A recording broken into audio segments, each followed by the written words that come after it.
The day after Richard's verdict, the world felt quieter, like a room after a loud clock stops. But quiet does not always mean peace. Sometimes it is the sound of something waiting. I sat by my window and watched the morning light lay itself over the roofs across the street. The city looked gentle from here. People walked their dogs. A bicycle bell rang. Somewhere below, a child laughed. My mother brewed tea in the kitchen, humming the little song she always hummed when she wanted courage to sit on her tongue. But inside me the air still shook. I thought of my life like a house I had built with careful hands. Kindness as the bricks, patience as the mortar, numbers as the beams holding up the roof. Then greed threw stones at the windows, lust kicked the door, fear tried to set the porch on fire. Yet somehow I was still standing on the floor I laid long ago. Dalton called. "How are you holding up?" "I'm breathing," I said. "That is a start," he replied. "We need to talk about the foundation launch next week. Reporters are hungry. They will ask about Mark. They will ask about Emily. They will try to turn your giving into gossip. Are you ready?" "I will be," I told him, "because this is not about them. It is about the people we will help." He was quiet for a moment. "There is another reason I called. A bank flag appeared on an old holding company we closed 5 years ago. Someone tried to reopen it with forged documents. The name on the form was unusual." "What name?" He took a breath. "A relative. Someone using your last name." "My last name?" The room tilted a little. "Whose signature?" "It says Carter, and the first name is E. Carter." "I didn't sign anything," I said. "I know," he replied.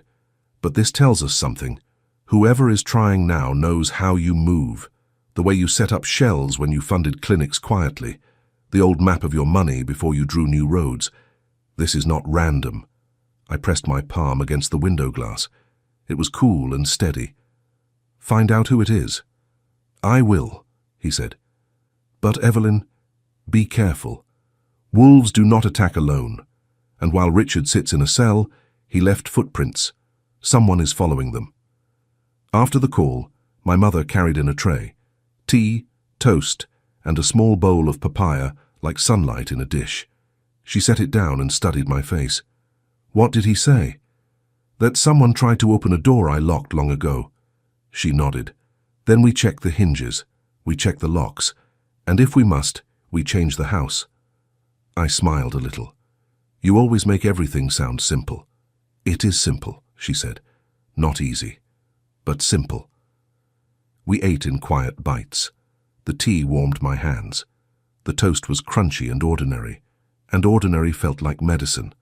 When I finished, I called the head nurse at the new clinic we had built in the old train district.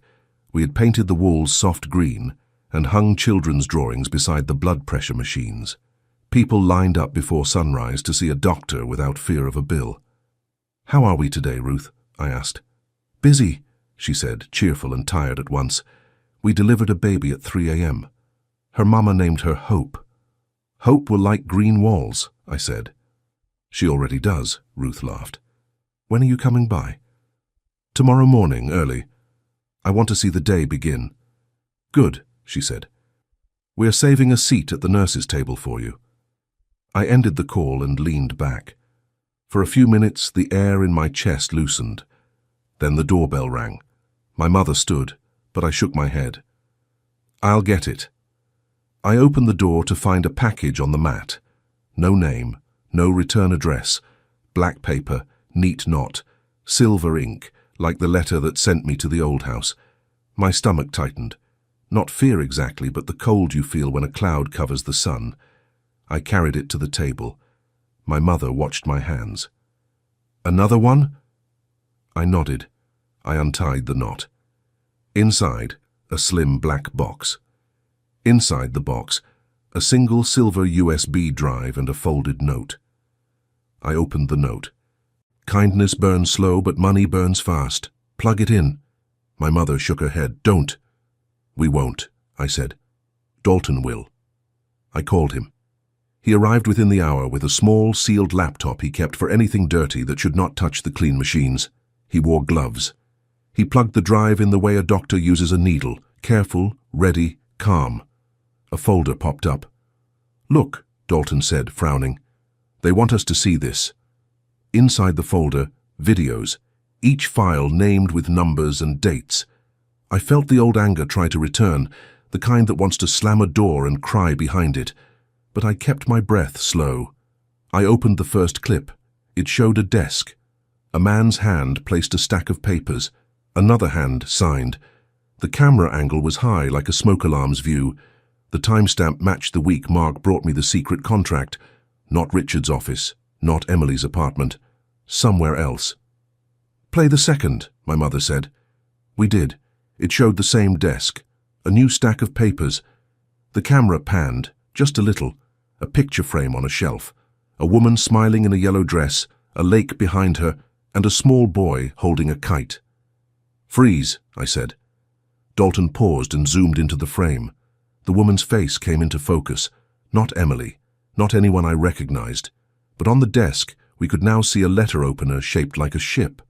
The base had a carved word, Harborview. Harborview, I repeated.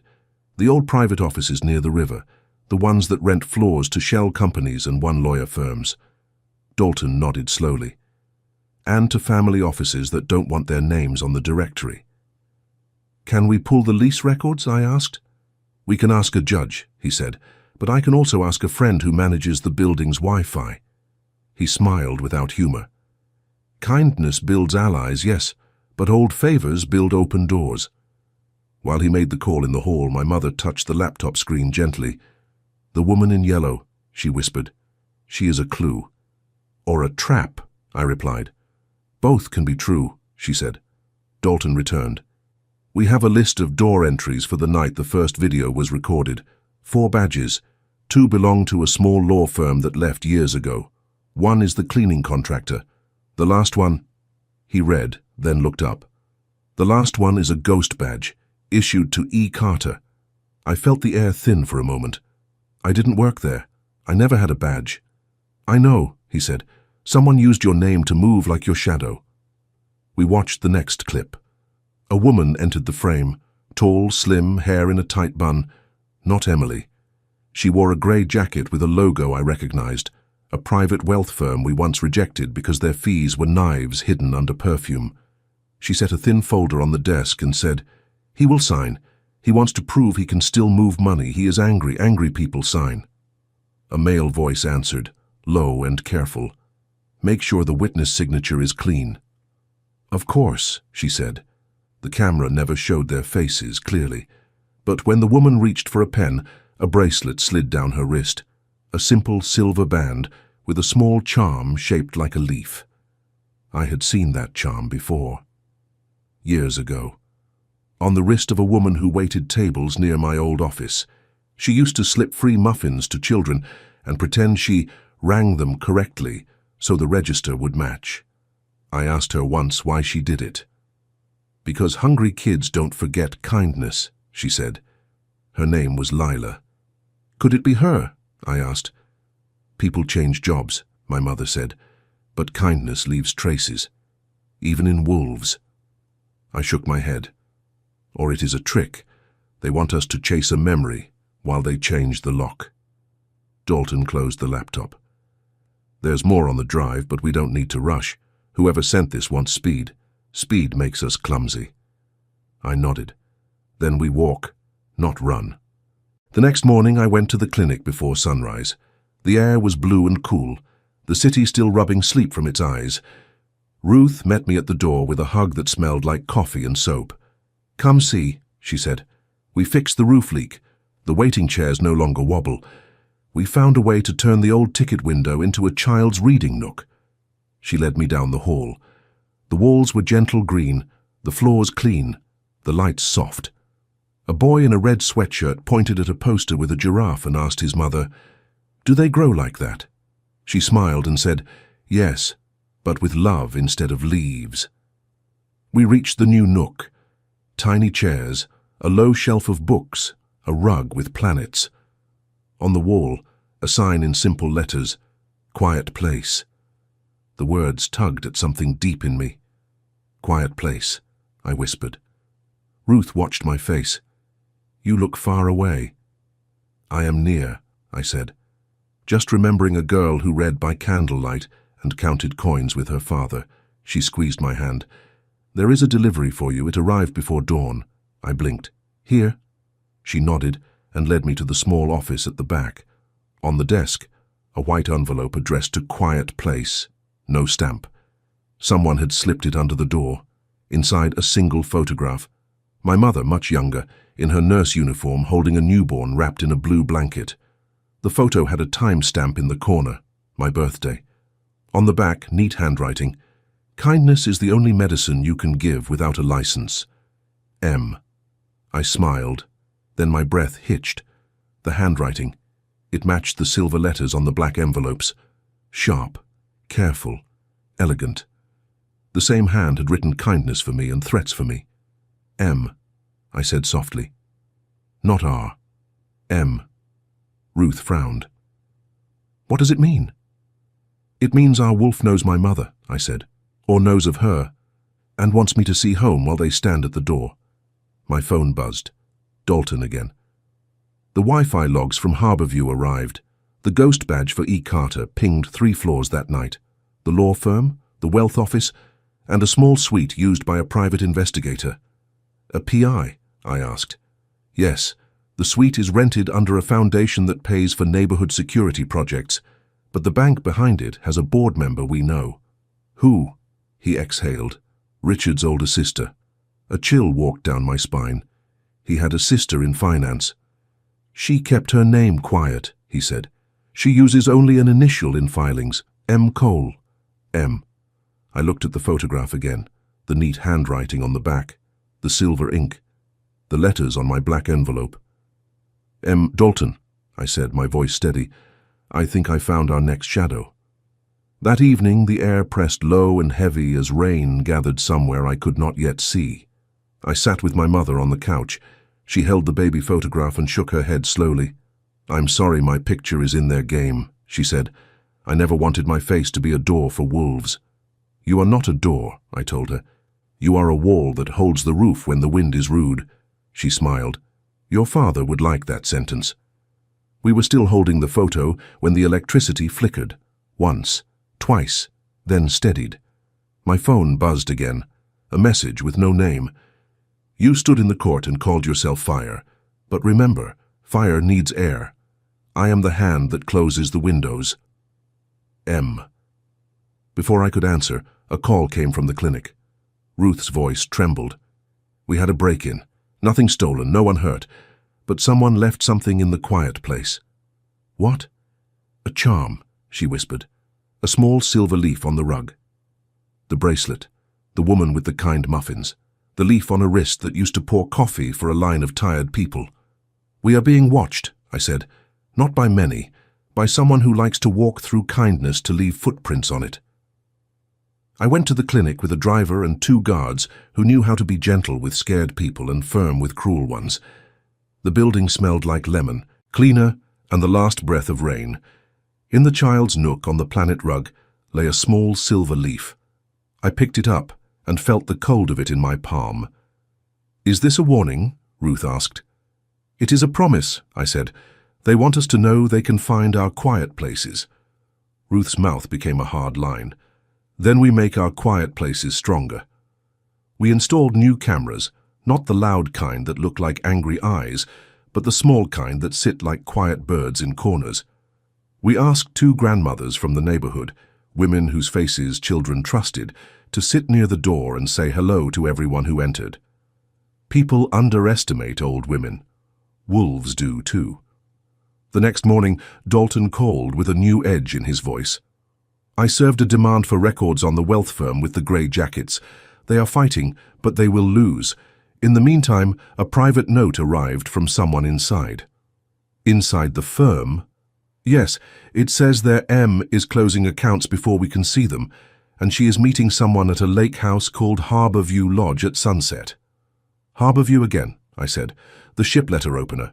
The desk. The photograph. Yes, he replied. We have to be careful. No heroics. I am not a hero, I said. I am a woman who is tired of letting wolves name the night. He exhaled. I'll bring 2 officers. We will not enter without a warrant, but we can watch. At sunset, the sky wore a bruised purple and gold. The lake lay flat like a mirror that only told one truth, the color above it. Pines leaned in, dark and whispering. The lodge lights made soft circles on the water. We parked on the road where the pine needles quieted our steps. Dalton raised his hand. Wait. Two shadows moved along the wooden deck. A woman in a grey jacket, a man in a cap pulled low. The woman's voice carried across the lake like a string pulled tight. Are the backups secure? The man nodded. Yes, M, 2 copies, one on the cloud, one on a drive. The woman's bracelet flashed, the small silver leaf. I want a third, she said. Mail it. No return address. If they catch me, the fire keeps burning. The man hesitated. To who? She looked over the water. To his wife, she said. Let her see what she married. Let her break for the camera. Her phone lit her cheekbones in cold light. A new message. She smiled. Then her voice softened, almost kind. We were right. The foundation launches next week. She will stand on a stage and smile, and we will pull the air from the room. Fire needs air. Something in me snapped like a twig under a careless shoe. I stepped forward before Dalton could stop me. My feet carried me to the edge of the dock. The boards creaked. The woman turned. Her eyes widened, not with fear, but with interest, the way a scientist studies a spark. Evelyn, she said, as if we were already friends, you found my leaf. My mother taught me to sweep carefully, I said. Leaves hide nails. She smiled. Your mother is a wise nurse. She is, I said, and she told me something else. Kindness is the only medicine you can give without a license. The woman tilted her head. And yet here you are, trying to arrest me with words. I am not the law, I said. I am the witness. Dalton stepped beside me. The officers behind us spoke softly into radios. The woman in grey leaned against the post and watched the pale rim of the sun slide under the trees. Do you know what your kindness did, Evelyn? She asked. It made people soft. It made your husband think he could be careless. It made your partner think he could be loud. It made you think you could build an empire without enemies. I am the answer your kindness called for. No, I said, calm as the lake.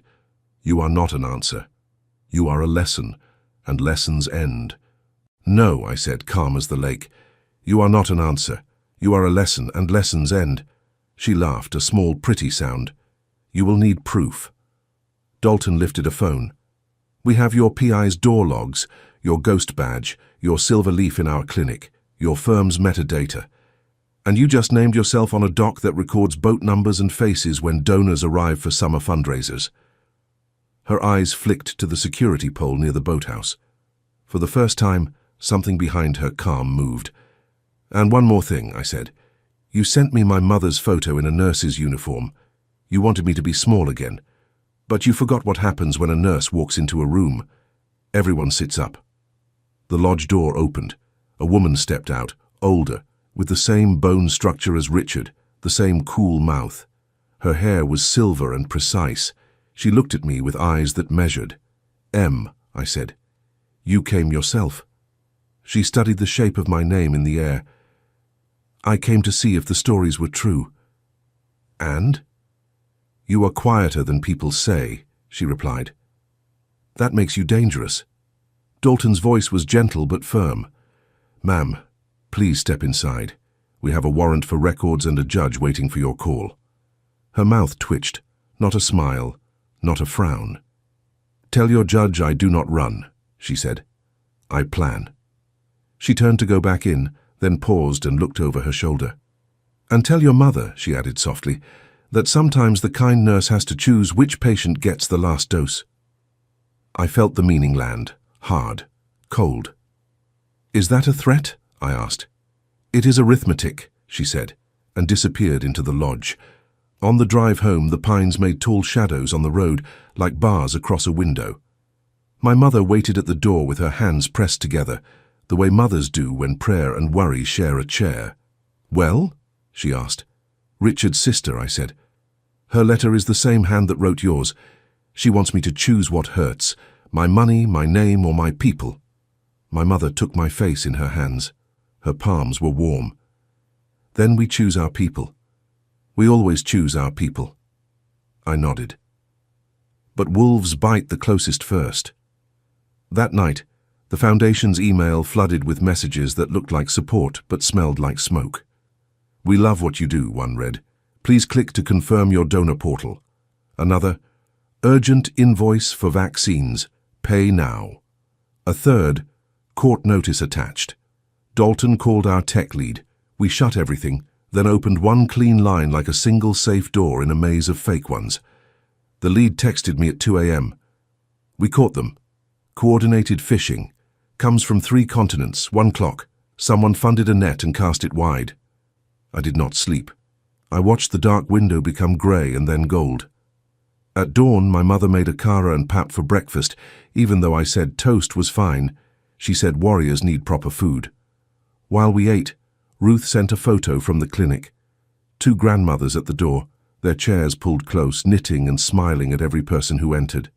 Under the picture she wrote, "Quiet places stand." I was smiling at that when my phone buzzed again. Unknown number, a video message. No words, just a clip. I pressed play. A quiet house, my bedroom. The camera angle was low near the floor, as if set inside a vent. It showed my bed empty because I was in the kitchen eating akara. Then the door opened. Someone walked in. They wore gloves. They placed a small object under my pillow. Then they left. The video ended. A new message arrived. "Kindness can sleep, but wolves do not. M." My blood went cold. We ran to my room. I lifted the pillow with fingers that shook and found a small black rectangle no larger than my palm. Dalton arrived with 2 officers, just as I pulled my hand back like I had touched a hot pan. The tech lead put on gloves, slid the rectangle into a bag and whispered, "Tracker, maybe a mic, maybe more." I stood very still and felt the floor move like the deck of a boat when the wind changes. My mother's voice was calm, but her eyes were bright with a kind of fire I had only seen when she pulled a child from a car years ago and handed him alive to his mother. "They were in our house," she said. "They put fear under your head." She lifted her chin. "Then we do not sleep here tonight." "We will be safe," I said, trying to sound like a wall. "No, baby," she replied softly. "We will be wise." We packed small bags with quiet hands, a sweater, a book, a photo of my father laughing at a joke only he knew. Dalton drove us to a safe condo the Foundation kept for families who needed one night away from a bad door. I lay on a bed not mine and stared at a ceiling with no history. Before dawn, my phone buzzed one more time. A final message. No video, just words. "You think your fire will keep you warm, but I have learned how to make rooms run out of air. See you at the launch." I stared at the screen until the words blurred. My mother touched my shoulder. "Say it," she whispered. "Say what?" I asked. "What you have been holding." I took a breath that tasted like metal and lemon. "I'm afraid," I said. "Not for me, for the people in the room, for the babies at the clinic, for you." She nodded. "Then we plan like nurses plan during a storm. We make backup air. We place hands where hearts beat. We teach the room how to breathe even if someone tries to stop it." I closed my eyes and saw the stage at the launch. Lights, microphones, donors in quiet shoes, nurses with tired smiles. I saw hands clapping. I saw a silver bracelet sliding down a wrist. I saw, somewhere behind the glass, a woman whose mouth looked like Richard's, watching me the way a hunter watches a deer. I opened my eyes. "We are not deer," I said. "No," my mother replied. "We are gardeners with fire in our pockets." I texted Dalton. "We do not cancel the launch. We change it." "How?" he replied. "We will let M close the windows," I wrote. "And then we will show the whole room where the door is." I set down the phone and looked at my mother. "Tomorrow," I said, "we teach a room how to breathe." And somewhere, on a dock by a quiet lake, a woman with a silver leaf bracelet checked her watch, smiled at the sky that looked too calm and whispered to herself, "Fire needs air." She did not yet know we had learned to make our own. The condo where Dalton brought us smelled like fresh paint and silence. The kind of silence that doesn't come naturally. It's arranged like flowers placed carefully in a vase. My mother set her small bag down by the sofa, then walked from room to room, checking doors and windows the way nurses check pulses. Dalton stayed near the table, on his phone, whispering to his team, arranging more layers of protection for the launch. I stood at the window and looked down at the city. From here, the buildings looked like chess pieces, each with its own shadow. Somewhere among them, someone was planning to cut off my air.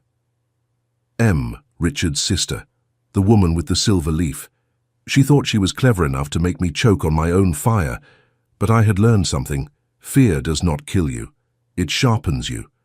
That night I didn't sleep. I lay on the bed staring at the ceiling, thinking of my father's words. Fix what you can reach. Save what you can't spend. What could I reach now? My voice, my people, my choices. And what could I save? Not just my money, my dignity, my name, my foundation. At 3 a.m., Dalton knocked softly on my door. His tie was loosened, his eyes heavy. Couldn't sleep? No, I said. Me neither. He pulled a chair beside my bed. For a moment, he looked less like my lawyer and more like an old friend. Evelyn, tomorrow is the launch. If Em makes her move, she'll do it big. You need to be ready for anything. I know, I said. But here's the thing, he continued. Most people in your position would cancel. They'd hide. They'd wait until the wolves got bored. But you want to walk straight into it. Why? I turned my head and looked him in the eye. Because kindness without courage is weakness. I'm tired of hiding. He studied me, then nodded slowly. Then we make the stage our battlefield. My mother walked in, carrying 3 mugs of tea. She handed one to Dalton, one to me, and kept one for herself. If they try to close the windows, she said calmly, then we bring our own air. Air? Dalton asked. She smiled faintly. Oxygen tanks, portable ones. We used them in the hospital when power failed. If Em thinks she can cut ventilation at the launch, she will be disappointed. Dalton blinked, then chuckled softly. You never stop surprising me, Mrs. Carter. I was a nurse for 30 years, she said. Surprises are how we learn to breathe.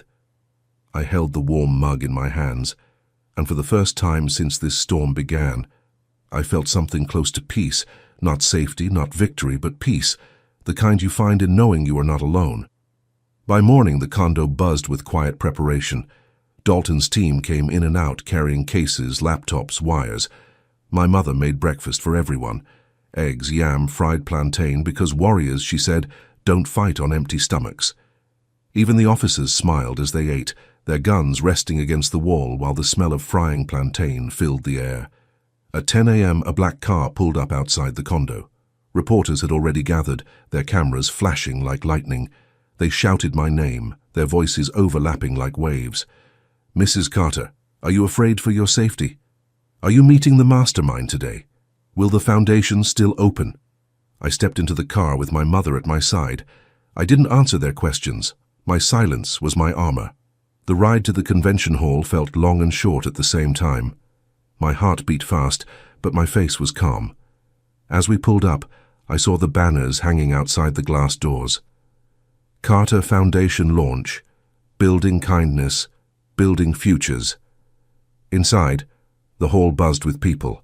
Nurses in uniforms, teachers, community leaders, donors in neat suits, mothers with children. They filled the seats, their voices low but hopeful. The stage was simple, a podium, a screen behind it, a row of chairs. The air smelled of flowers and polished wood. Dalton leaned close to me. We've scanned the building. Security is everywhere. But remember, Em won't use guns or knives. She'll use fear. Watch the air vents. Watch the lights. I nodded. My mother squeezed my hand. Remember, baby. Speak from your heart. Wolves cannot eat what is not for sale. When it was time, I walked up the steps to the stage. The lights were bright, the faces endless. Cameras flashed. For a moment I felt the weight of everything, the betrayal, the mockery, the lies, the threats. My husband's laughter when he thought I was weak. Emily's venom. Richard's cold smirk. and Ems promised to close the windows. I stood at the podium and breathed. "Good morning," I began. My voice shook, but I kept going. For many years, people thought I was quiet. They thought I was small. They thought kindness was weakness. But kindness is not weakness, it is fire, and today we light it for everyone to see. The crowd murmured. Cameras clicked. I continued. This foundation is not about me. It is about mothers who choose between food and medicine. It is about children who study under broken roofs. It is about men who work 3 jobs and still cannot afford a doctor. It is about all of us, together, building futures with kindness. Applause rose like a wave. My heart lifted. But then it happened. The lights flickered. Once, twice. The air vents above the stage hissed, then went silent. The cool breeze that had been flowing stopped. The room grew still, the air heavy. People shifted in their seats, some fanned themselves. Others looked around nervously. I felt it too. The air was thinner, harder to pull into my lungs. My chest tightened. This was it. M's move. She was closing the windows. Whispers spread through the hall. Someone coughed. A baby cried. Dalton rushed to the side of the stage, his phone at his ear. Security guards moved toward the vents. Panic was close. So close I could almost taste it. I looked at my mother in the front row. She gave me a tiny nod. I leaned forward to the microphone. "Please, everyone, stay calm. This is not an accident. Someone wants us afraid, but fear is not our master." My voice was firm now, steady. "Look to the side aisles. My team is bringing in emergency tanks. If you need help, raise your hand. We will not stop. We will not choke. We will breathe together." Right on cue, Dalton's team wheeled in carts stacked with small oxygen tanks and masks. Nurses handed them out with calm smiles. The crowd, still nervous, began to settle. Mothers placed masks on their children. Elderly men took slow breaths through the tubes. The panic began to shrink. But then a scream.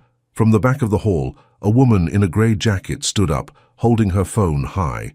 Her silver bracelet glinted in the light. "You think this will save you?" she shouted. "You think kindness can fight power?" Security rushed toward her, but she pressed a button on her phone. The screen behind me flickered, and suddenly my face filled it. Not my strong face, not my steady voice, my weak moments. Clips from the hospital, me crying at night, me whispering, "Why wasn't I enough?" Gasps filled the room. Cameras turned from me to the screen. Whispers hissed like snakes. The woman laughed, her voice sharp. "This is your leader, this is your fire." A woman mocked by her husband, betrayed by her lover, crying in the dark. My chest burned, but not from the lack of air, from the fire inside me. I stepped forward, my voice cutting through the noise. "Yes," I said. The room froze. "Yes, that is me." I was mocked. I was betrayed. I cried in the dark. And that is why I stand here now, because pain does not break us, it shapes us. Betrayal does not kill us, it teaches us. And tears do not drown us, they water the seeds of our strength. The hall went silent. Even the woman in grey lowered her phone, her smile fading. I raised my hand toward the crowd. "Look at me. I am still here, stronger, louder, kinder." If you ever felt small, if you ever felt mocked, if you ever cried in the dark, you are not alone. Stand with me. Stand with kindness. Stand with fire that cannot be choked. One by one, people rose from their seats. Nurses, mothers, children, teachers. Their applause thundered, shaking the hall. The sound grew until it drowned out fear itself.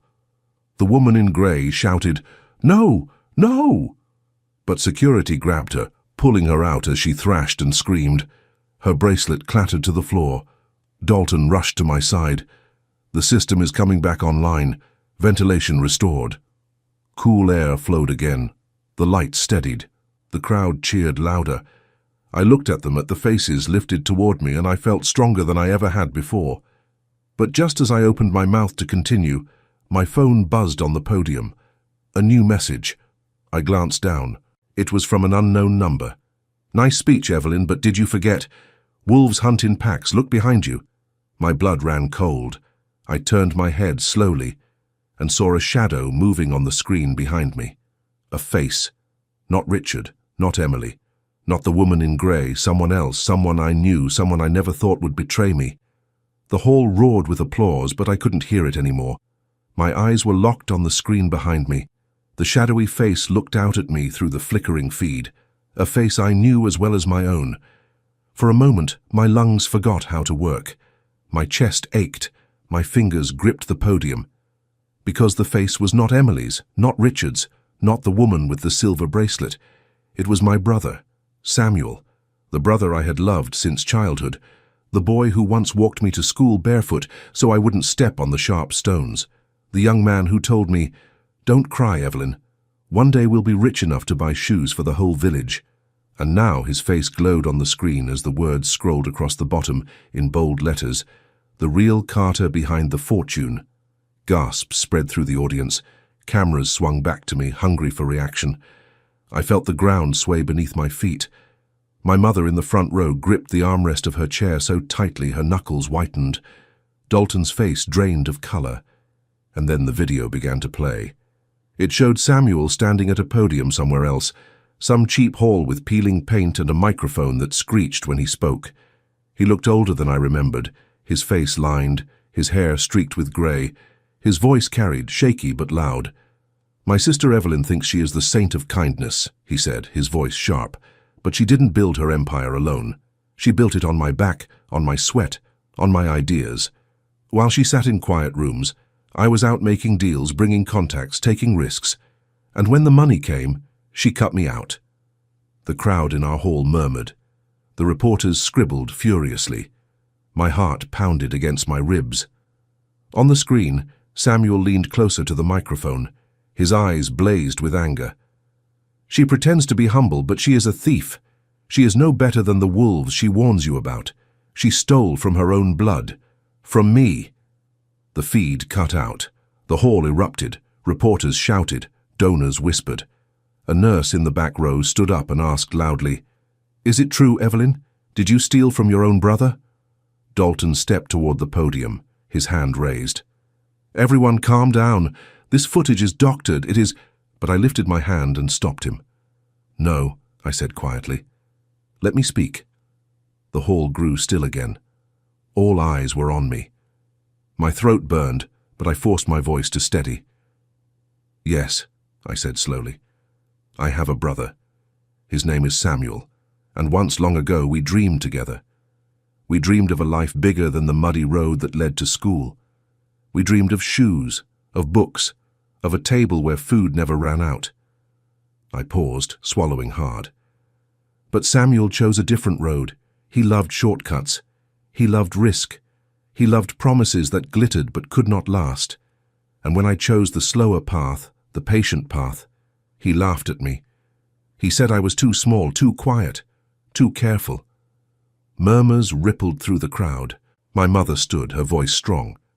"It's true, Samuel took and took even when we had little. Evelyn gave even when she had none. She did not steal from him. He walked away from her." The room shifted, but not enough. Doubt still lingered in their eyes. "The poison of betrayal is strong. It spreads quickly." Dalton leaned close to me, whispering, "This is Em's doing. She found Samuel. She's using him as another pawn." I nodded faintly. My heart ached, because even if Samuel was being used, he had still spoken those words. He had chosen to stand against me. The event ended in chaos. Security escorted us out through the back door, while reporters hammered on the glass at the front. The crowd split, some clapping, some whispering, some turning away. In the car, my mother sat rigid, her jaw tight. Dalton tapped furiously on his phone, calling his team. I stared out the window, the city blurring into streaks of grey. When we reached the condo, Dalton finally spoke. "We traced the feed. It came from a warehouse outside the city, by the docks. That's where Samuel recorded his speech. That's where Em is holding him." "Holding him?" my mother asked sharply. Dalton nodded. "I don't believe Samuel planned this alone. He doesn't have the resources. The timing, the editing, the broadcast, it's all Em's work. She found him, fed his bitterness, and pointed him at you." I closed my eyes. My brother's face burned behind my lids. "Then we go," I said. Dalton shook his head. "It's too dangerous. We need warrants. Back up." "No," I interrupted.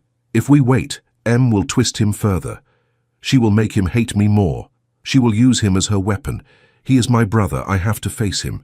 My mother placed her hand on mine. "Then I'm coming too." Dalton sighed, pinching the bridge of his nose. "You're both stubborn. Fine. But we do it carefully. Tonight. Before dawn." The warehouse by the dock smelled of salt and rust. The air was damp, the floor slick with oil stains. We entered through a side door, flashlights cutting through the dark. Dalton led the way, his gun drawn. 2 officers followed close behind. "Stay behind me," Dalton whispered. We moved slowly down the long corridor.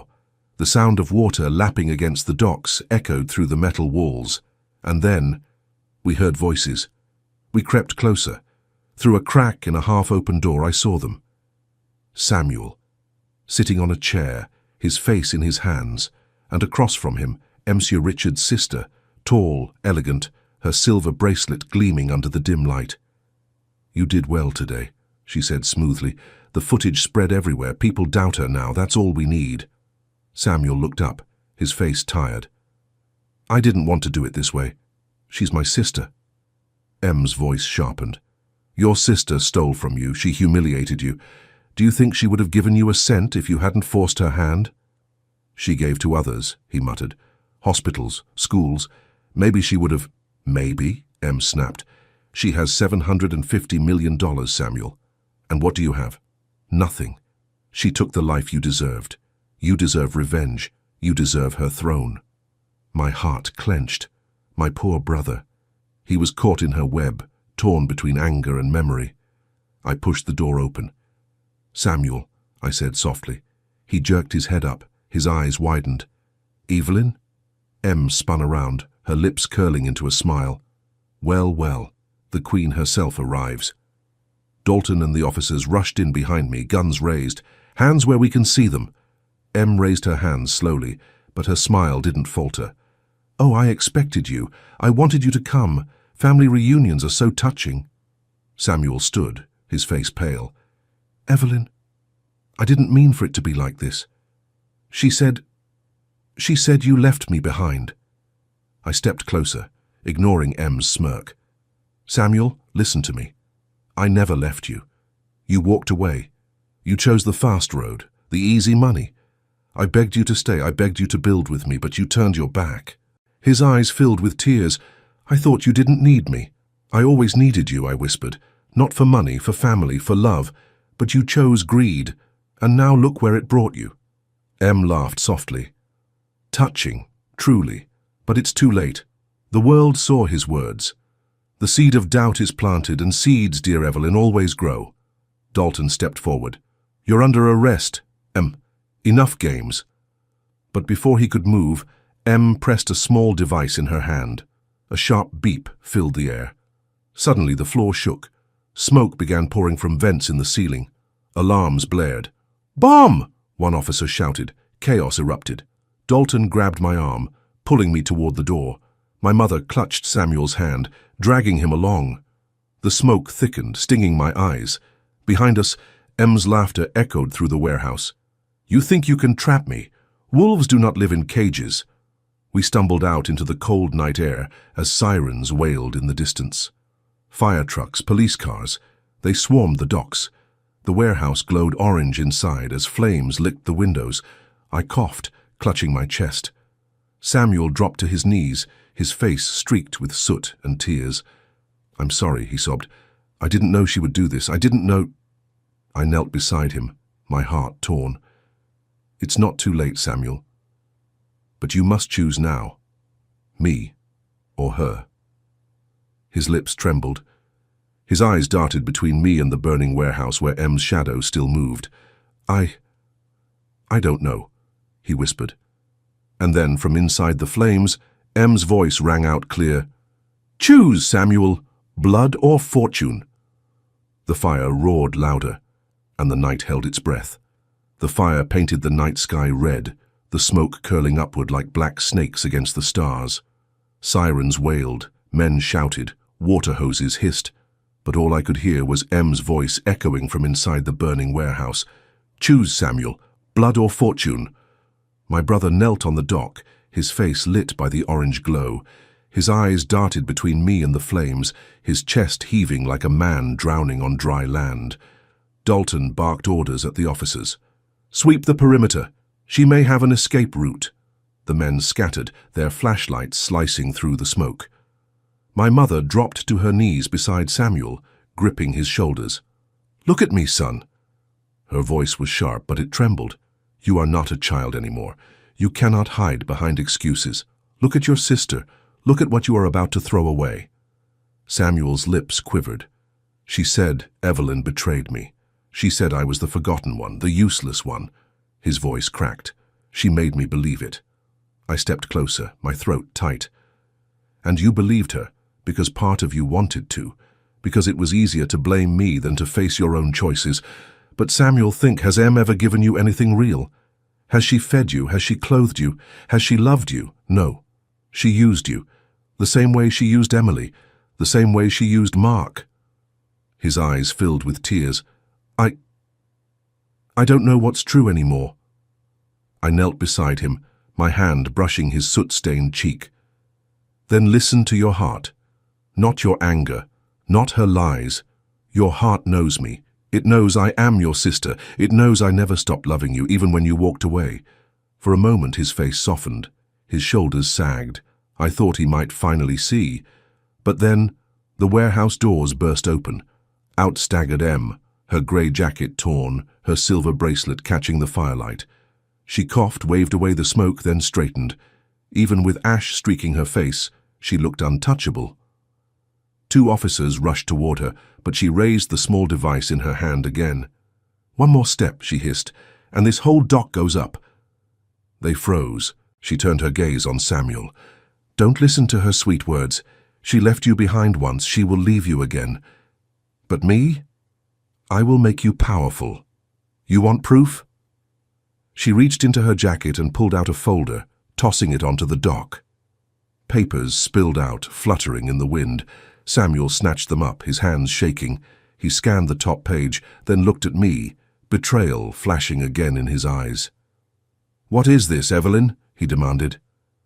I picked up one of the papers. My stomach dropped. It was an old contract, 15 years old. My name. Samuel's name. A partnership agreement for a tiny investment we had made together when we were young and dreaming. It promised a 50-50 split of any profits, except his signature was missing. Em laughed coldly. "See? She cut you out before the money even started. She built her empire on your ideas, Samuel. You were the true founder. She robbed you." The words sliced through the night like knives. Samuel's face twisted. "Is it true?" he demanded. My heart ached. "Samuel, listen to me. That contract was never valid. You left before we even started. You took the seed money and blew it on quick schemes. You didn't want to sign because you said patience was for fools. I begged you, but you walked away." Em's voice rose, silky and cruel. "Lies, all lies. She rewrote history, Samuel. She stole what was yours, and now she stands here pretending to be holy." Samuel's hands shook as he held the papers. His eyes darted between me and Em. "I don't know who to believe." My mother stood tall, her voice steady as stone. "Believe yourself, Samuel. Were you there when Evelyn stayed up nights reading contracts by candlelight? Were you there when she built trust brick by brick? Or were you running after shadows while she laid the foundation? You know the truth. You lived it." He closed his eyes, his face crumpling. Then slowly he dropped the papers into the water. The ink bled, the words vanishing into the dark waves. "I choose blood," he whispered hoarsely. Relief surged through me. Tears stung my eyes. I pulled him into my arms, holding him tight. For the first time in years, I felt my brother's heart beating against mine. Em's face twisted with fury. "Fool! You'll regret this." Dalton stepped forward, his gun raised. "It's over," Em dropped the device. But she only smiled. "Oh no, Mr. Dalton. This is just the beginning." And with that, she pressed the button. The dock shuddered. A deafening boom split the air. Water sprayed high as one of the pylons exploded, splintering wood and sending chunks flying. People screamed. "Run!" Dalton shouted. We sprinted down the dock, the boards shaking beneath our feet. Fire leapt from the warehouse to the boats tied nearby. The air reeked of smoke and salt. Behind us, the dock collapsed into the water with a groan like a dying beast. Samuel stumbled, but I grabbed his arm and pulled him along. My mother, fierce and steady, ran beside us. Dalton and the officers fired warning shots, forcing Em to duck behind a crate. We reached the end of the dock just as another blast sent waves crashing against the shore. I turned back, coughing, eyes stinging. Through the smoke, I saw Em climbing onto a speedboat, her silver bracelet glinting like a star. She looked at me one last time, her smile calm, almost gentle. Then the boat roared to life and sped into the night. Dalton cursed. "She's gone." But I shook my head. "No, she's running. That means she's afraid." The officers pulled us back toward the waiting cars as firefighters battled the flames. Reporters had already gathered at the edge of the cordon, their cameras flashing wildly. They shouted questions, their voices shrill over the chaos. "Mrs. Carter, was that your brother? Who is the woman in grey? Is the foundation collapsing?" I ignored them all. I clung to Samuel's arm, my body shaking. Back at the condo, we collapsed onto the sofas, exhausted. My mother brought water. Dalton paced the room, his phone glued to his ear. Samuel sat hunched over, his face buried in his hands. "I'm so sorry," he whispered. "I was blind. I let her use me." I touched his arm. "You're here now. That's what matters." He lifted his head, tears streaking his cheeks. "But the world saw me call you a thief. They'll never believe me again. I ruined everything." "No," I said firmly. "You were used, and we will show the truth. Together." Dalton ended his call and looked at me grimly. "Interpol is involved now. Em is not just after you. She's tied to international fraud rings, offshore accounts, shell companies. This goes deeper than we thought." My mother set down her glass. "And Evelyn stands in the middle." Dalton nodded. "Yes, but that also means you have allies, governments, banks, investigators. They all want her caught. If we move carefully, we can turn this storm in our favor." I looked at Samuel, at my mother, at Dalton. My body ached, my mind reeled, but my heart burned steady. "We don't hide," I said. "We fight. Not with guns. With truth. With light." That night, as the city slept uneasily, I sat at the window again. The moon shimmered on the glass towers, calm and distant. I thought of my father, of his patient hands. I thought of my mother, of her gentle strength.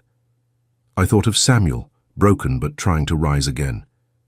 And I thought of Em, her silver bracelet gleaming in the firelight, her voice whispering, "Fire needs air." I whispered back into the night, "And wolves need darkness, but I will not give it to you." The next morning, the world woke to headlines. Warehouse explosion linked to Carter fortune feud. Brother betrays billionaire sister, then returns to her side. Mysterious woman in grey escapes dockside blast. Reporters camped outside the condo. Cameras never stopped flashing. The world smelled blood, and they wanted every drop. Dalton called a press conference for noon. "We control the narrative," he said. "You speak, Evelyn. You show strength. You tell the world your truth before Em twists it further." I agreed. At noon, I stood before a sea of cameras. The lights were blinding, the microphones like hungry mouths. My mother stood behind me, Samuel at my side, Dalton at my shoulder. I spoke slowly, clearly. "Yes, Samuel is my brother. Yes, he was used. Yes, there are wolves who want to see us torn apart. But we stand together now, and we will not be broken. My foundation will go on. Our clinics will open. Our schools will stand. Because kindness does not collapse under fire, it becomes stronger." The crowd erupted in questions, but I stepped away, refusing to let them feast on my pain. Back inside, Samuel gripped my hand. "Thank you," he whispered. I nodded, but inside, I knew this was only the beginning. That night, as I lay in bed, my phone buzzed. A new message. From M. "Bravo, Evelyn. A beautiful speech. But while you play saint, I play queen. Check your foundation accounts. The fire has already spread." My blood ran cold. I sat up, heart racing, and opened my laptop. Dalton's secure portal blinked red. Unauthorized transfers, millions, vanished. M's final words flashed on my screen. "Kindness feeds the poor, but greed feeds on kindness, and I am very, very hungry." The glow of the laptop burned into my eyes like fire. Lines of red warnings flashed across Dalton's secure portal. Unauthorized transfer detected. Amount, $25,000. Destination, unknown offshore account. Status, completed. My stomach dropped. Another line blinked beneath it. Second attempt in progress, $50,000. I slammed my hand against the table.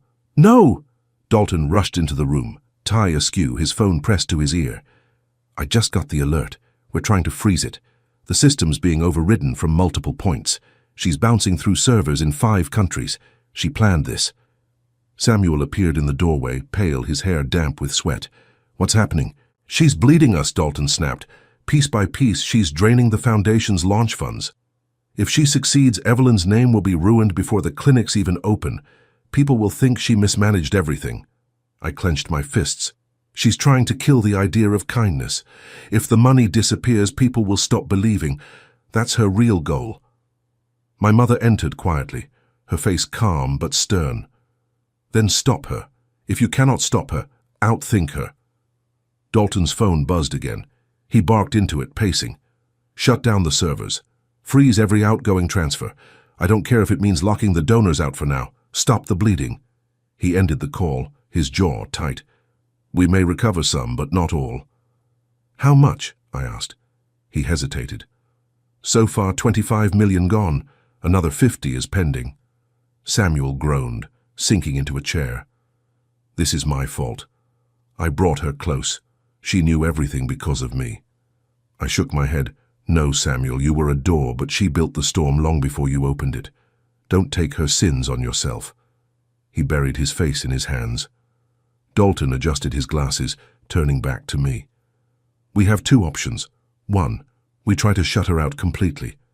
It may work, but she could still release fake documents to the media, claiming we're hiding something. 2, we let her think she's winning, track the flow, and corner her where she thinks she's safe." I breathed slowly. The choice was clear. We let her run, but we make sure she runs straight into the fire. Dalton nodded grimly. "Then we need bait." My mother leaned on her cane, her voice sharp as a blade. "Then bait her with the one thing she can't resist, greed. Show her a feast, and she'll choke on it."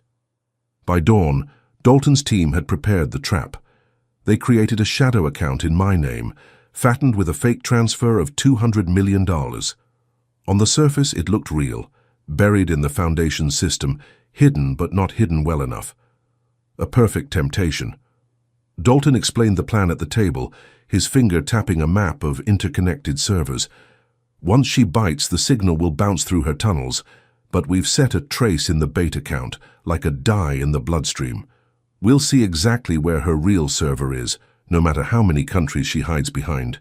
Samuel frowned. "And if she realizes it's bait?" Dalton's mouth tightened. "Then she'll hit back harder. But it's a risk we have to take." I looked at the glowing map, the digital web of greed she had spun. "She thinks she's the spider. Let's show her the fire." It didn't take long. At 9:47 a.m., Dalton's laptop beeped. Unauthorized access detected. Attempted transfer, $200,000. Source, shadow account. Status, in progress. Dalton leaned in, his eyes sharp. "She's in." Lines of code scrolled across the screen, fast as lightning. The dye trace lit up, bouncing from Switzerland to Dubai to the Cayman Islands. Each jump left a glowing breadcrumb. "Almost there," Dalton muttered. His fingers flew across the keys. "Almost. Got her." The map froze on a blinking red dot. Location identified, Dalton breathed. Lisbon, Portugal. She's working from a server hub there. That's her nest. My heart pounded. Then we go to Lisbon. Dalton blinked. Evelyn, this isn't a trip to the market. This is international cybercrime. We need law enforcement, coordination. She made it personal, I cut in. So we make the answer personal. We don't just send police, we go ourselves. We show her she cannot hide. Samuel looked up, his eyes haunted. She'll expect me. I turned to him. Then you'll come. Not as her pawn this time, but as my brother. He swallowed hard, then nodded. My mother's hand gripped mine. If you go, I go. I stared at her. Mama, it's dangerous. Her eyes glinted. So is giving birth. I didn't stop then, and I won't stop now. Dalton sighed, rubbing his temples. You Carters are going to give me a heart attack. But he didn't argue further. Fine. We move tonight. Lisbon smelled of salt and history. The cobblestone streets gleamed under yellow lamps, the air cool with sea breeze. We moved quietly through the alleys, Dalton's team shadowing us. Samuel wore a cap pulled low, his shoulders hunched as if carrying years of shame. My mother walked tall despite her cane, her steps steady. Dalton guided us to a squat grey building near the harbour. That's the hub. Officially, it's a data storage facility. Unofficially, it's rented out to anyone with enough money and no conscience. He adjusted his earpiece. Team Alpha, secure the exits. Team Beta, stand by on the perimeter. We slipped inside through a side door. The air hummed with servers, the walls lined with blinking machines. The glow bathed everything in cold blue, and there she was. M, standing in the center of the room, her silver bracelet gleaming, her eyes calm. She wore black this time, sleek and sharp, like a shadow given flesh. I wondered when you'd come, she said softly. Her voice echoed against the machines. You couldn't resist, could you? The spider always draws the moth. I stepped forward, my voice firm. You're not a spider, Em. You're just another wolf. And wolves forget. Fires burn. She smiled faintly. Fire needs fuel. And you, Evelyn, are the richest fuel of all. Samuel stepped out from behind me. Stop lying to me, he shouted. His voice cracked, but his eyes burned. You used me. You told me she hated me, but you just wanted her money. Em tilted her head, her smile soft, almost maternal. Oh, Samuel, don't be naive. Everyone uses everyone. Even your sister used you. She built her empire on the dream you shared. You were the spark. She just carried the flame. Samuel trembled. No, I walked away. I chose the shortcuts. She begged me to stay. I left her. Em's eyes narrowed. And look what it gave you. Nothing. While she sits on a throne. My mother's voice cut like a blade. Enough. You've poisoned him long enough. You speak of thrones, but all you sit on is ash. Dalton raised his hand, signaling his team. Em, it's over. We've traced every transfer. Interpol is on the way. Walk out now, and maybe you see the sun again. But Em only laughed. Interpol? They move like old men, too slow. By the time they arrive, my accounts will be gone. My identity changed. I'll be a ghost. Her fingers danced across a tablet. The servers around us whirred louder. Dalton's laptop beeped in his bag. He yanked it out, swearing. She's triggering mass transfers. Not just your accounts, Evelyn. Dozens of others. Hospitals, charities, private investors. If she completes this, chaos will spread across 3 continents. My chest tightened. This wasn't just about me anymore. She was feeding on the world. I stepped forward, my voice rising. You think you're strong because you take. But real strength is giving. Real strength is building. And you'll never understand that. Em's smile faltered for the first time. Her eyes flicked to Samuel. Still, he could have been mine. He could have been my king. Samuel straightened, his voice trembling but clear. I'd rather be poor and true than rich and your pawn. And then, before she could reply, he lunged. He grabbed the tablet from her hands, hurling it across the room. It smashed against the wall, sparks flying. The servers screamed, lights flashing red. No! Em shrieked. She dove after the broken device, but Dalton's team surged in, pinning her to the floor. She thrashed, screamed, cursed, but they held her tight. Dalton crouched over the wrecked tablet, typing furiously into his laptop. The transfers are collapsing. We're shutting them down. We'll lose some, but not all. I rushed to Samuel, pulling him into my arms. He trembled, his breath ragged. "I did it," he whispered. "I stopped her." Tears stung my eyes. "You saved more than money, Samuel. You saved yourself." But even as I held him, I saw Em's eyes burning from the floor, her silver bracelet catching the light. She whispered one word, soft but sharp enough to slice through the noise. "Richard." My blood ran cold. Richard, her brother, the mastermind we thought we'd buried. Dalton's head snapped up. "What did you say?" Em laughed, her teeth white against the bruises. "Did you think he rots in prison? Did you think wolves live in cages? Oh, Evelyn, he's free, he's coming, and this—" She gestured to the ruined servers, the broken tablet. This was only his shadow. The room went silent, except for the hum of the dying machines. I clutched Samuel tighter, my eyes locked on hers. Because deep down I knew she wasn't lying. The true storm had not even begun.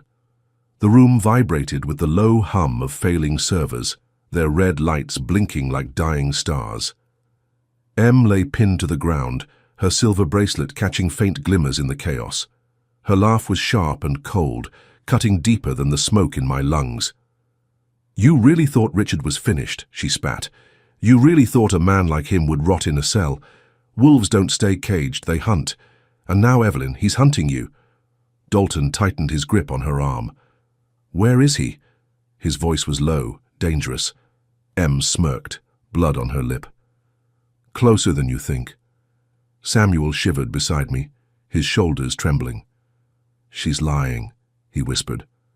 But his eyes betrayed his fear. Dalton's laptop buzzed with another alert. He yanked it open, fingers flying, his face drained of color. "Oh no." I leaned closer. "What is it?"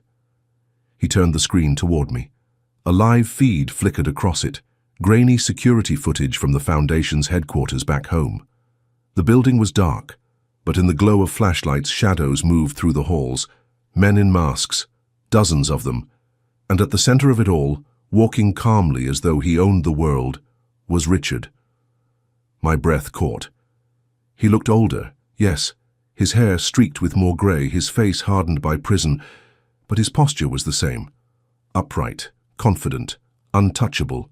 Richard, alive, free, in my house. Dalton swore under his breath. "This is impossible. He was sentenced. I saw the papers myself." Em chuckled darkly. "Papers burn, guards bend, money talks. My brother doesn't stay behind bars." I couldn't tear my eyes from the screen. Richard moved through the headquarters with a casual grace, like a man returning home. His hand trailed across the walls, his lips curling into a faint smile. He carried no weapon, but the men around him did. Guns, batons, knives, wolves guarding their alpha. "Why the headquarters?" I whispered. Dalton's voice was grim. "Symbolism. He wants the world to see that he owns what you built. He wants to rewrite the story. Evelyn Carter, the weak one, undone by her own foundation." My mother's voice cut through, steady as stone. "Then he underestimates my daughter. Again." I stood, my body trembling but my voice steady. "We're going back, now." Dalton hesitated. "Evelyn." "No," I snapped. "He thinks he can make a stage out of my life. But I will face him on that stage. I will not let the wolves write my story." Em laughed from the floor. "You'll walk into his jaws." I crouched, my face inches from hers. "No, I'll walk into his fire. And this time, he burns." By nightfall, we were back in the city. The Foundation's headquarters loomed tall against the skyline, its windows dark, its front doors locked. Police cars formed a perimeter, lights flashing, but the officers looked hesitant, outnumbered by the men inside. Dalton barked orders, coordinating with his team. Samuel paced restlessly, his fists clenching. My mother sat calmly on a chair near the cordon, her eyes sharp, her presence steady like a lighthouse in a storm. And me. I stood before the building, staring at the shadow of Richard inside. Reporters swarmed the barricade, cameras flashed, microphones thrust forward. "Mrs. Carter, is it true your brother-in-law escaped prison? Are the rumors about a takeover correct? Is this the end of the Carter Foundation?" I ignored them. My silence was not weakness anymore, it was control. Dalton pulled me aside. "We can't storm the building. Too risky. If we rush in, people die. Richard knows it. He's daring us to act." "Then I'll go in alone," I said. Samuel grabbed my arm. "No, Evelyn, he'll kill you." I looked at my brother, at the fear in his eyes. "He won't kill me. Not yet. Richard loves theater too much. He wants an audience. He wants me broken, not gone." Dalton shook his head. "This is reckless." I stepped closer, my voice low. "Dalton, every time I've hidden, every time I've waited, Richard has grown stronger. Emily mocked me on my hospital bed. Em nearly bled us dry. And Richard walks free because he thrives in silence. No more silence." He stared at me for a long moment, then nodded reluctantly. "Fine, but I'm not letting you go alone. We'll set up surveillance. You'll have an earpiece. One word, and my team comes in." I exhaled. "Deal." The doors groaned open when I pushed them. The lobby was dark, lit only by emergency lights that cast long, eerie shadows. The air smelled faintly of smoke and dust, as if Richard had already claimed the place as his den. My footsteps echoed on the marble floor, and then I heard his voice. "Evelyn." Smooth, calm, confident. The same voice that once convinced investors to hand over fortunes. The same voice that once whispered lies into boardrooms until truth drowned. He stepped out of the shadows, flanked by 2 guards. His suit was perfectly tailored, his silver cufflinks glinting under the dim lights. Prison had not broken him, it had sharpened him. "Welcome home," he said. I stood tall. "This is not your home." He smiled faintly. "Not yet." He walked toward me slowly, his shoes clicking on the marble. "You've caused me so much trouble, Evelyn. Do you know what it feels like to be outmaneuvered by someone everyone thought was weak? Humiliating. You humiliated me, and I don't forgive humiliation." "You humiliated yourself," I said coldly, "by lying, by stealing, by choosing greed over truth." He chuckled. "Truth.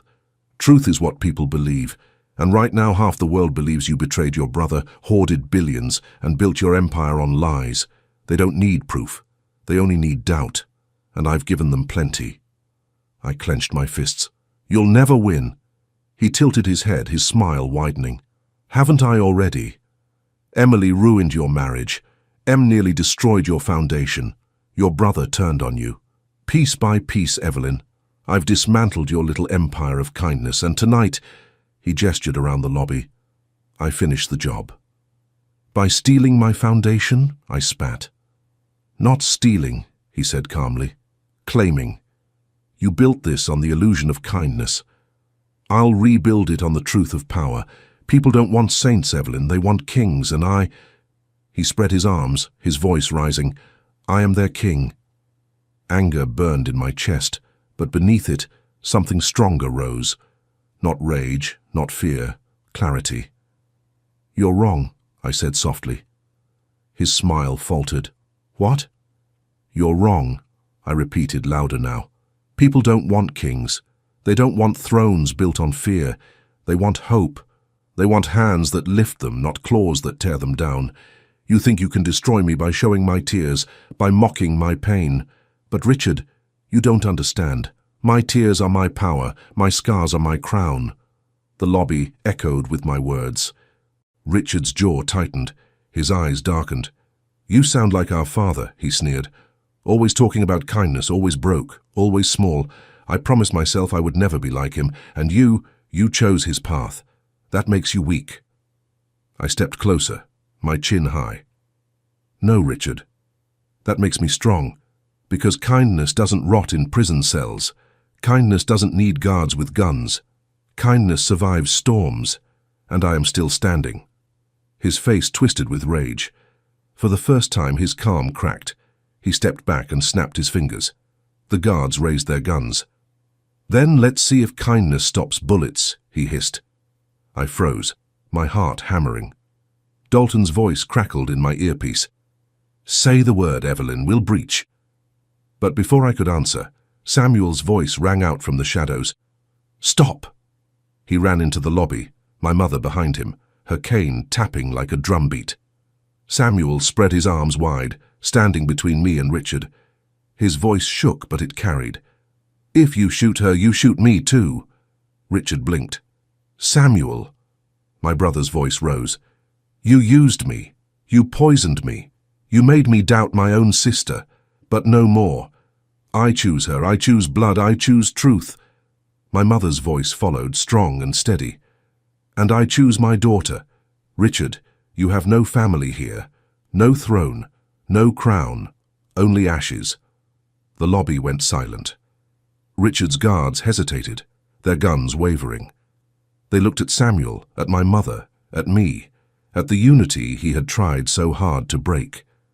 For the first time, Richard looked unsure, but then his eyes blazed again. "You think this is over?" he growled. "This is only the beginning." And with a sudden roar, he hurled something small and black to the ground, a flash grenade. The lobby erupted in light and sound. I screamed, blinded, my ears ringing. Samuel shouted. My mother stumbled. Through the chaos I heard Richard's voice, faint but sharp.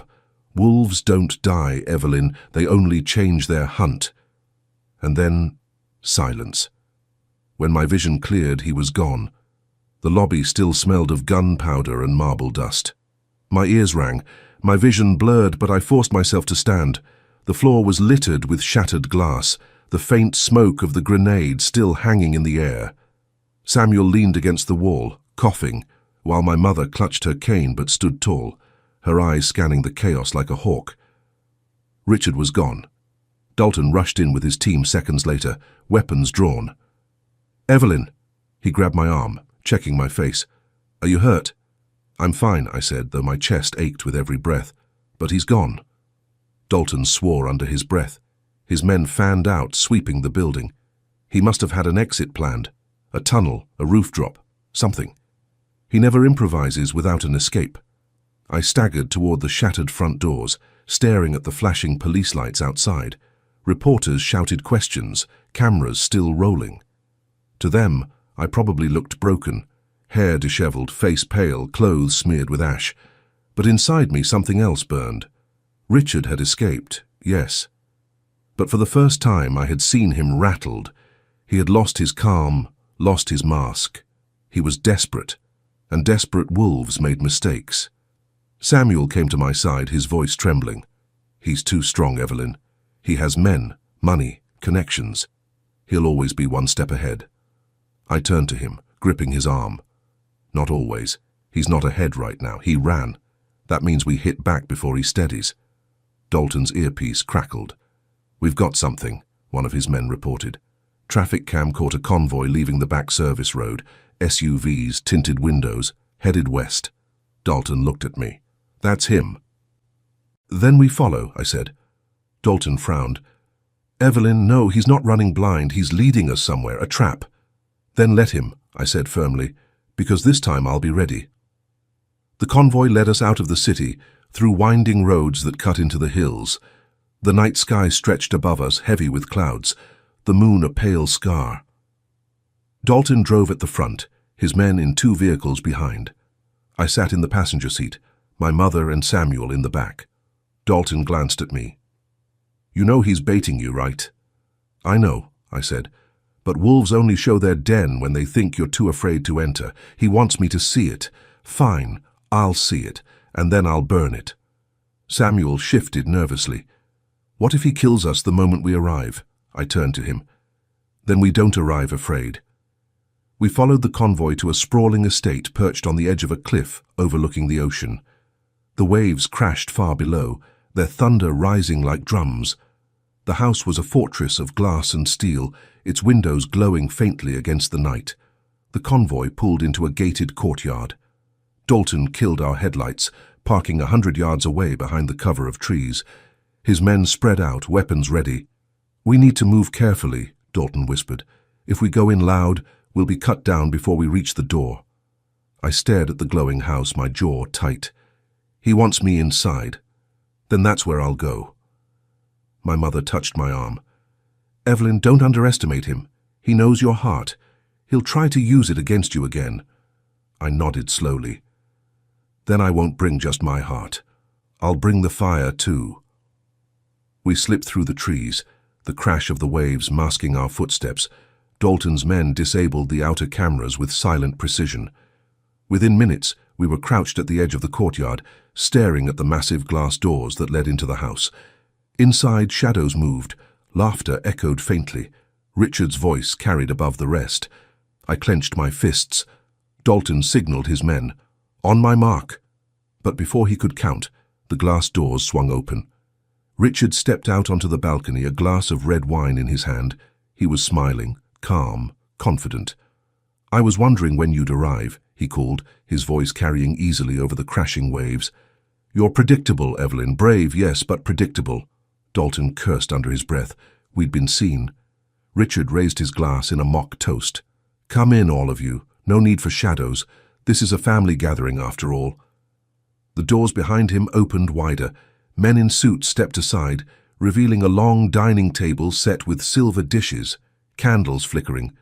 The table was full, faces I recognized. Old investors, former friends.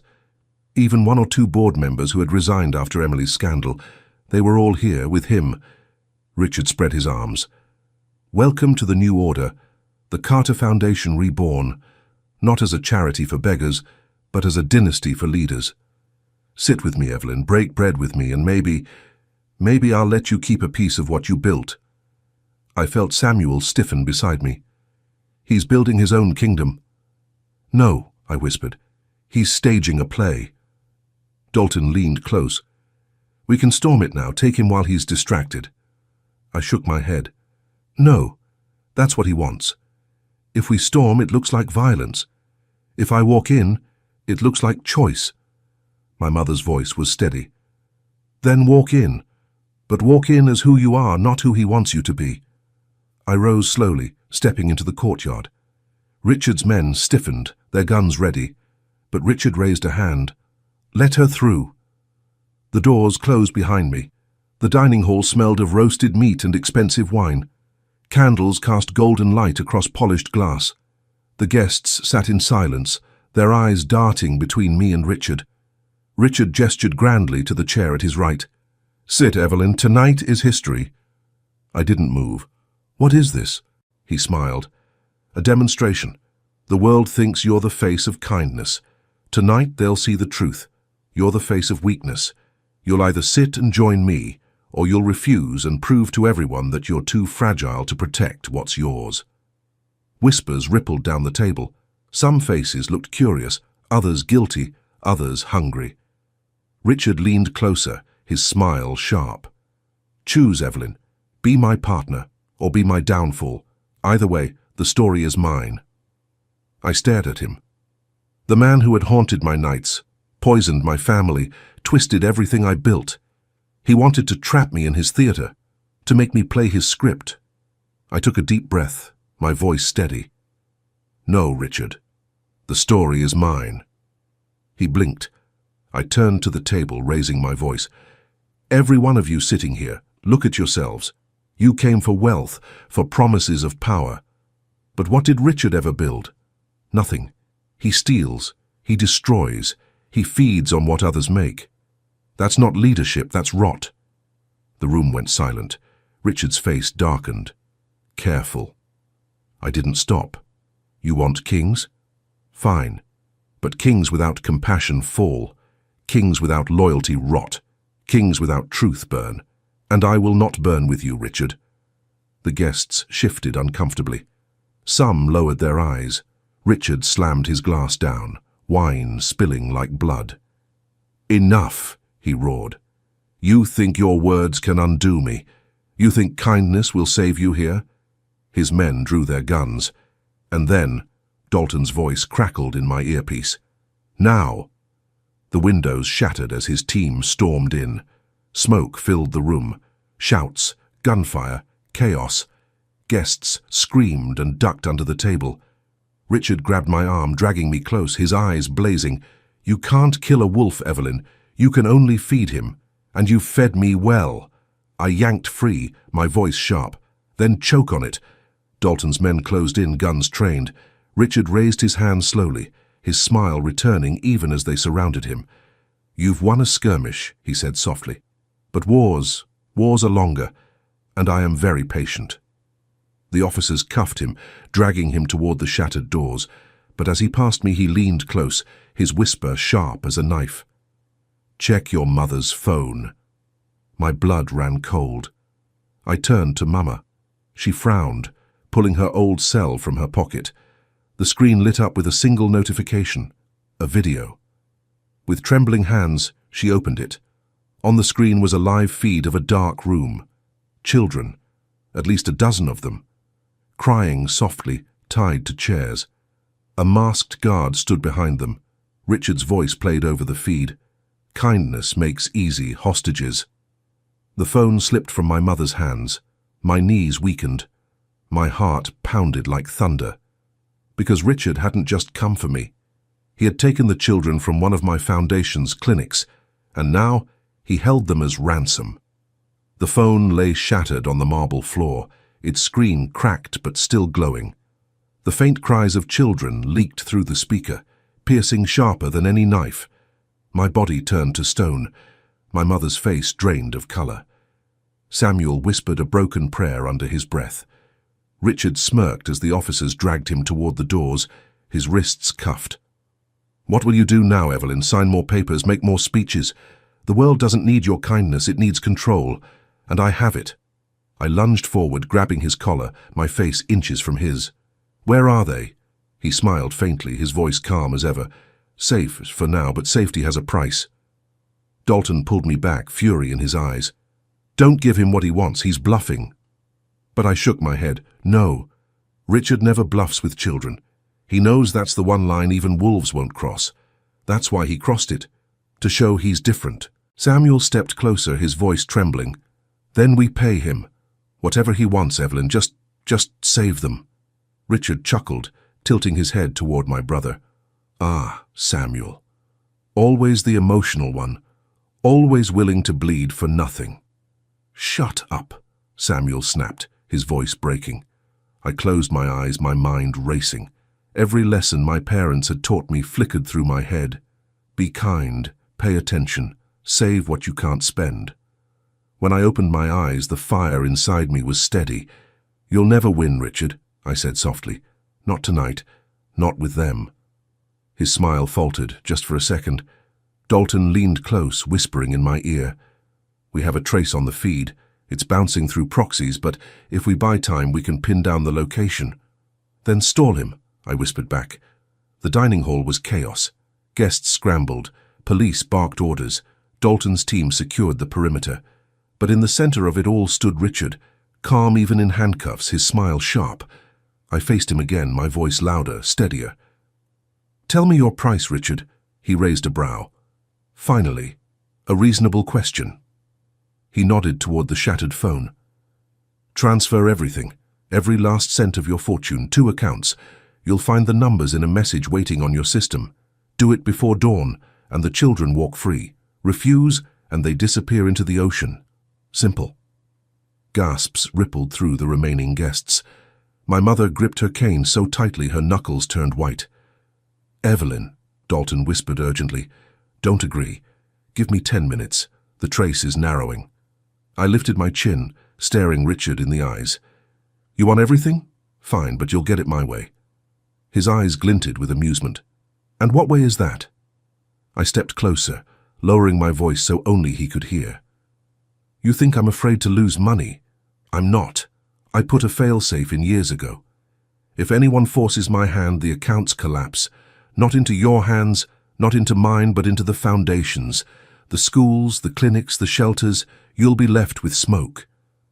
For the first time, his smile faltered. "You're bluffing," he hissed. I stared back, steady. "Try me." Dalton's laptop beeped. He looked up, his face grim. "Got it. Location identified. Warehouse near the East Docks. Abandoned, but the signal solid. I turned to the officers. Then let's move. They hesitated, their eyes flicking between me and Richard. Dalton barked, "Secure the prisoner. Move on the location now." Richard laughed as they dragged him toward the doors. "Run, Evelyn, run like the frightened girl you've always been. But remember, the wolves are always a step ahead." The convoy raced through the night, sirens silent, headlights dark. My mother sat beside me, her hand resting on mine, steadying me. Samuel sat across, pale but resolute. Dalton's men whispered into radios, their weapons ready. As the docks came into view, my heart pounded so loudly it drowned out the waves. The warehouse loomed against the horizon, its windows dark, its doors chained. The vehicles screeched to a stop. Officers poured out, surrounding the building. Dalton turned to me. "Stay here. We'll handle it." "No," I said firmly. "I go in." He started to protest, but I cut him off. "They need to see me, the children. They need to see I didn't leave them behind." My mother squeezed my hand. "Then go, my daughter. But remember, you carry more than yourself tonight. You carry every life you've touched." I nodded, swallowing the lump in my throat. The warehouse doors groaned as they swung open. The stench of mildew and salt filled the air. Flashlights cut through the darkness, landing on rows of chairs in the center of the room. The children, 12 of them, their eyes wide with fear, their hands tied, their faces streaked with tears. A masked man stood behind them, a gun in his hand. He barked something in Portuguese, raising the weapon. Before Dalton's men could react, I stepped forward, my voice clear. "No!" The guard froze, his eyes narrowing. I lifted my hands slowly. "You want me, don't you? That's why you're here. That's why Richard sent you. Then take me. Leave them." Whispers rippled through the children. Their eyes locked on me, fearful, but also hopeful. The guard hesitated. His gun wavered. And then, Dalton's men moved. A shot rang out. The guard dropped, his gun clattering to the floor. Officers surged forward, cutting the ropes, pulling the children into their arms. Cries turned to sobs of relief. I rushed forward, dropping to my knees beside a little girl with braids. She clung to me, burying her face in my chest. "I was so scared," she whispered. I held her tight. "You're safe now. You're safe." Dalton's voice came over the radio. "All clear. Hostages secured." Relief flooded the room like sunlight after a storm. By dawn, the children were reunited with their families. The news spread like wildfire. Carter Foundation children rescued. Richard's plot exposed. The world that once whispered my humiliation now shouted my strength. But Richard was still a shadow. They had taken him from the dining hall, cuffed and bound, yet I knew his words would linger. Wolves don't die. They hunt in packs. And maybe he was right. Maybe there would always be another wolf, another storm, another betrayal waiting at the edge of kindness. But I had learned something too. Kindness was not weakness. Kindness was fire, and fire could not be mocked. Weeks later, I stood at the ribbon cutting of a new clinic, children laughing in the courtyard behind me. My mother sat in the front row, her eyes glistening with pride. Samuel stood beside me, a scarred man but healing, his loyalty finally steady. Dalton handed me the scissors, his face calm but warmer than usual. Reporters shouted questions, cameras flashed, but this time I didn't flinch. I raised my voice, clear and steady. We were tested by greed, we were mocked by betrayal, but we are still here, stronger, kinder, and unbroken. Let this clinic be a reminder that storms do not end kindness, they strengthen it, and to those who tried to break us, let them see that fire still burns. The crowd erupted in applause. Children ran forward, cutting the ribbon with me. The gate swung open, and the clinic welcomed its first patients. I stood in the sunlight, the weight of scars on my heart, but also the warmth of hope in my hands. Richard's shadow might linger, wolves might gather again, but I was no longer afraid, because I was Evelyn Carter, not just a woman mocked on her hospital bed, not just a billionaire betrayed, but a woman who turned fire into light. And light cannot be mocked.